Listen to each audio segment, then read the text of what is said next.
Hello. Hello everyone, this is Real Revenge. Today we have a girl in the studio, who is not afraid to take rent from her father because he took rent from her when she was a teenager. I'm Ava, 29, from Spokane, Washington, and there are a lot of things I've buried just to survive. But some things leave marks too deep to ignore. Some lessons get wired into your bones. And when the time comes, those lessons either break you or make you unstoppable. I was 16 when my dad, Thomas, told me I had to start paying rent. I had just gotten my first job at a diner called Rosie's Grill. It was nothing fancy. Just a tiny joint with checkered floors, cracked stools, and regulars who paid in cash and stories. I worked the weekend breakfast shift, pouring coffee and trying to save up for a used car. I had big plans. I wanted out of Spokane. I wanted to go to college, see the world, maybe do something in tech. I was already obsessed with computers, always staying after school to help in the lab or build little websites for fun. My paycheck was small, but to me, it was freedom. But one night, my dad came into my room without knocking. I still remember it clearly. I was sitting on my bed, legs crossed, trying to study for a chemistry quiz. He looked around the room like he was doing an inspection, then sat down in my desk chair, turned to me and said, "You're working now. That means you contribute. No one rides for free in this house." Then he named the price, $350 a month. I remember blinking, waiting for him to crack a smile. But there was no smile. Just his usual stony stare. That was over half my paycheck before taxes. I barely had enough left over for gas money when my friend drove me to and from work. I said something about saving for college, but he cut me off. "Welcome to the real world," he said, then left the room. That was it. Here's the part that still stings the most. My older brother, Jordan, had never paid a dime when he lived at home. In fact, when he turned 17, Dad surprised him with a car, a silver Ford Mustang. I had to beg to borrow it just to get to school events. Jordan was the golden child. He got praise for mowing the lawn once a month. I cooked most of our dinners, helped my little sister, Ellie, with her homework, and still had to scrub the bathroom every weekend. But in my dad's eyes, I was the one who needed toughening up. So I paid the rent. Every month. I go to the bank on my lunch break, get the cash, and leave it on the kitchen counter in an envelope labeled Rent, Ava. My dad never thanked me. Never once. He just took it like it was owed. I later found out he used that money for beer, scratch tickets, and chrome rims for his truck. He used to say, "You can tell a man by his ride," as if his identity depended on how shiny his wheels were. I moved out the second I turned 18. I got into a college out of state, thanks to a mix of scholarships, financial aid, and a willingness to work 3 jobs if that's what it took. I packed my things, said goodbye to Ellie, and left without looking back. My dad barely said goodbye. I think he assumed I'd fail and come crawling back. He didn't know me at all. College wasn't easy. I worked as a campus IT assistant during the day, answered support emails for a startup in the evenings, and did remote tutoring on weekends. There were nights I cried from exhaustion, but every time I opened my student loan portal or checked my bank balance, I reminded myself, I am never going back there. I started building my credit, opened a secured credit card, paid it off in full every month, watched my score rise. I lived cheaply. No partying, no splurging. My dorm room was filled with thrift store furniture and second-hand books, and I was proud of it. After graduation, I got hired full-time by the startup I had been freelancing for. Remote position, flexible hours, decent salary. I moved into a tiny apartment in Oregon and kept saving. No vacations. No luxury handbags. Just an emergency fund, Roth IRA, and a spreadsheet I updated religiously. It became a game. How much could I save? How fast could I grow? I started investing. I read every book I could on personal finance. I had a fire in me I could not explain, except that I knew what it felt like to be treated like a tenant in my own childhood bedroom. That memory became my fuel. Years went by. I barely spoke to my dad. I sent Ellie birthday cards and texted Jordan out of politeness, but the rest of them faded from my life. I didn't have the energy to keep bleeding for people who never saw me as enough. Then, about a year ago, I got a text from my cousin Rachel. We weren't close, but we followed each other on Instagram. The message said, "Did you hear your dad's house is in foreclosure?" I stared at the screen for a long time. I hadn't heard. I had no idea. But something about it didn't surprise me. He always acted like he had everything handled, big man with his new truck and barstool buddies, but I knew better. I went online and pulled up the local property records. It was true. The house I had paid rent to live in as a high school junior, it was going up for auction in 3 months. Starting bid, $59,000. I stared at that number and laughed. I had more than that saved in my regular account, not even touching my investments. All the years of budgeting, of spreadsheets, of quiet sacrifices. They had led to this moment. I didn't tell anyone. I didn't ask for advice. I didn't hesitate. I bought it. I didn't tell him right away. After buying the house, I let the paperwork go through first. Quietly. Carefully. I had spent most of my adult life learning to protect my peace, to prepare before acting, and this was no different. The deed was transferred, the records updated, and everything was handled through my real estate lawyer. It was almost surgical, no emotion, no drama, just clean execution. I didn't need a grand entrance. I needed control. I didn't even drive by the place until I held the keys in my hand. When I finally pulled up to the curb a few weeks later, it looked exactly the same as when I had left at 18. Same faded green shutters. Same dented mailbox. Same oil stains in the driveway. It was surreal. Like time had stood still in every way except the one that mattered most. I was the owner now. I parked across the street and just sat in my car for a minute watching. His truck was there. The one he had put my rent money toward back in high school. The chrome rims were dull now, covered in brake dust. I had a folder in the passenger seat, fresh lease papers, a cover letter explaining terms, and a move-in checklist. It was professional. I had made sure of that. Clean, respectful, legally sound. Then I walked up and knocked. He opened the door looking older than I remembered.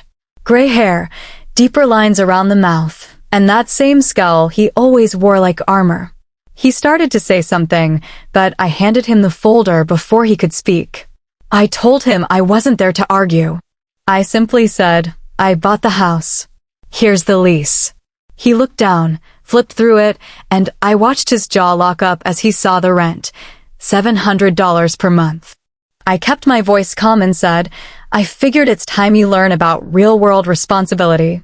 He stared at me like I'd just slapped him. He asked if I was seriously kicking him out of his own house. I didn't flinch. I reminded him that it was my house now, that the papers were signed, the deed was filed, and he was welcome to stay, but only if he signed the lease and agreed to the terms, like any tenant would. That's when he exploded. Called me disrespectful. Said I was ungrateful.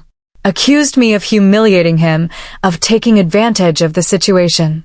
He tried to rewrite history, started claiming he charged me rent as a favor to teach me discipline, to help me grow. I didn't argue. I didn't give him the satisfaction of a fight. I just stood there, solid and unmoved, and said, "At 16, you made me pay $350 to sleep in my own room while I worked nights and helped raise Ellie. Adjusted for inflation and karma, $700 seems fair." He kept yelling. Said it wasn't the same. Said I had no idea what he had gone through. That I was cold. That I didn't understand family. But every accusation slid off me like rain on a windshield. I had cried my tears already. I had learned my lessons. This wasn't revenge. This was reality. Eventually, the storm passed. The noise settled.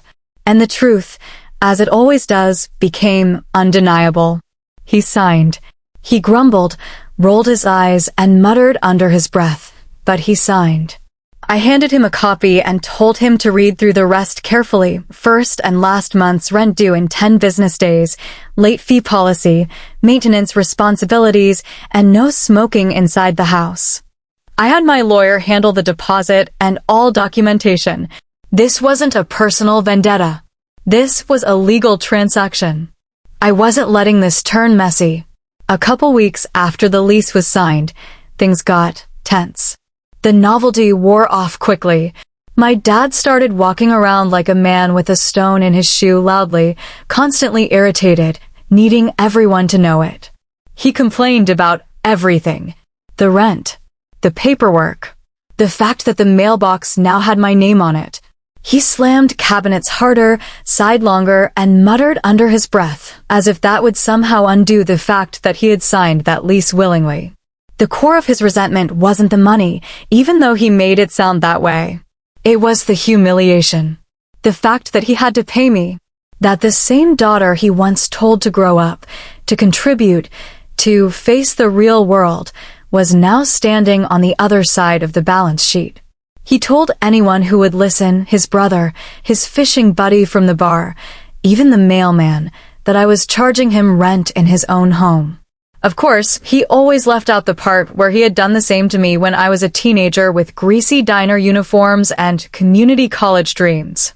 But let's be honest, it wasn't his home anymore. It was mine. The deed had my name on it. The mortgage company had my name. The tax documents. The utilities. All of it. I paid for it, fair and square, and he knew that. Which is probably why he doubled down on trying to poison the narrative. He needed to make himself the victim so he wouldn't have to sit with what he had done years earlier. What complicated things, what made it messy in ways I didn't expect, was my mom. She still lives there. Always has. She never said much during the early years. She was soft-spoken, nurturing, and conflict-averse to the bone. When my dad imposed rent on me at 16, she didn't argue. She didn't support it either. She just stayed quiet, like she always did. She was the kind of woman who smoothed out wrinkles and made tea when people raised their voices. Never confrontational. Always the buffer between explosions. So when I showed her the lease and explained everything, the rent amount, the terms, the fact that it was now legally mine, she looked worried. Not angry. Not resentful. Just worn down, like she was watching history rewrite itself in a new font.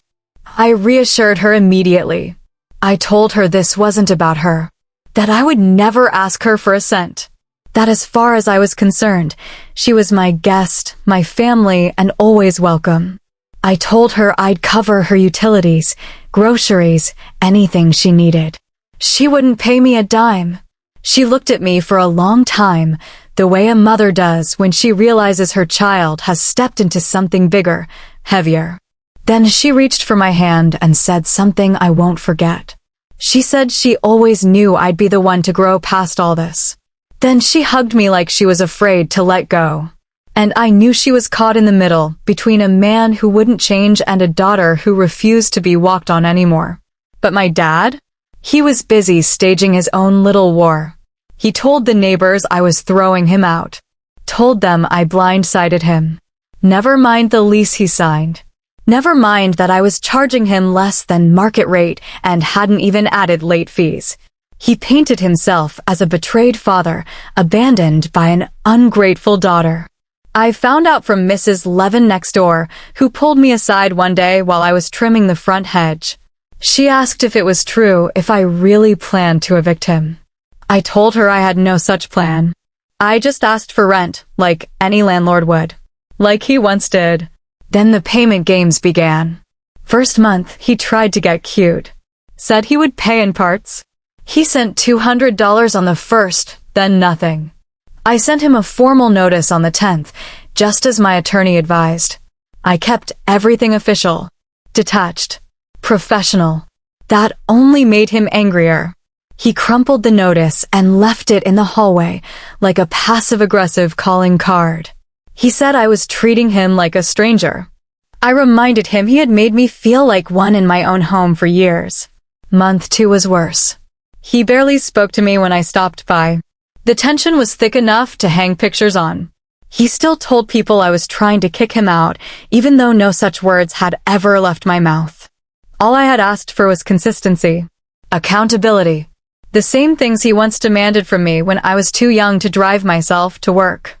He skipped his second rent payment almost entirely. Claimed he forgot. Then claimed he had other bills. Then said it was insulting to be asked in the first place. He swore up and down he would pay the rest soon. I gave him a second written notice. Then another reminder a week later. By that point, I had already decided I'd give him a clear paper trail before escalating anything further. If he wanted to play games, I'd let the documentation speak for itself. I wasn't going to argue. I wasn't going to chase him. By the end of month 2, he'd only sent me $200 of the $850 owed. By the third month, my dad had officially stopped paying rent altogether. No excuses, no attempts to justify it, not even a passive-aggressive note on the fridge this time. Just silence. Cold, stubborn, calculated silence. When I brought it up during one of my scheduled visits to check on the house, because yes, I had started treating my childhood home like any other property I owned, he rolled his eyes and muttered something about family not charging family. The irony in that statement hit like a freight train. It would have been funny if it hadn't been so familiar. I didn't take the bait. I didn't yell. I didn't even raise my voice. I just nodded and left. Then I drafted a formal notice of payment delinquency that evening, printed it on letterhead, signed it, and had it hand-delivered the next day with a time-stamped delivery confirmation. It stated, in clear and unmistakable terms, that he had 30 days to pay the full balance owed, or face legal consequences under the lease agreement he had signed. This wasn't emotional. It wasn't about old wounds or childhood grudges. This was business. He had agreed to the terms, and now he was violating them. It wasn't a bluff. My attorney already had a file open with everything she needed: the signed lease, the payment history, or lack thereof, the documentation trail. If I needed to take this to court, I could and I would. I wasn't playing games anymore. The explosion came later that week. He waited until my next visit and then ambushed me in the hallway. It was a full-volume rant, complete with finger-pointing, chest-puffing, and an emotional meltdown that would have looked dramatic in a soap opera if it hadn't been so pathetic in real life. He accused me of destroying the family, said I was punishing my mother for his actions, that I was on some power trip because I happened to have my name on a few documents. He called me cold. He said I was ungrateful, that everything I had now was because of the roof he provided when I was a child. But this time, the old guilt didn't stick. I had spent years carrying that guilt like a weighted vest. Now I recognized it for what it was: manipulation dressed as sentimentality. I didn't respond. I didn't justify myself. I just stared at him with the calm of someone who had rehearsed this moment in her head 100 times and no longer needed the performance to feel real. And then, in a twist I hadn't expected, my mom spoke up. She stood at the end of the hallway, her arms folded, eyes steady, and told him plainly, without raising her voice, that she wasn't involved in the lease. That this was between him and me. That she supported my right to make decisions about my property. That if he wanted to continue living in the house, he needed to accept the new reality. She told him, with a clarity I hadn't seen from her in years, that this wasn't about punishment. It was about responsibility. That the rules had changed, and if he couldn't handle that, it wasn't my fault. Something shifted after that. Not dramatically. Not all at once. But enough. He didn't yell again after that. He sulked. He stomped. He avoided eye contact when I walked in. He started making himself scarce when I came by, disappearing into the garage or pretending to be asleep on the couch. But the shouting stopped. The petty notes stopped. He didn't try to argue about the debt again. He didn't fight the notice, didn't send a lawyer, didn't threaten countersuits or waive any legal threats. He just withdrew. He still hasn't paid the debt. It's been months now. I've followed every proper channel, filed the updated notice, and have a court filing prepared just in case. But for now, I've held off. Not because I'm soft, and not because I'm afraid of confrontation, but because I've already won what matters most.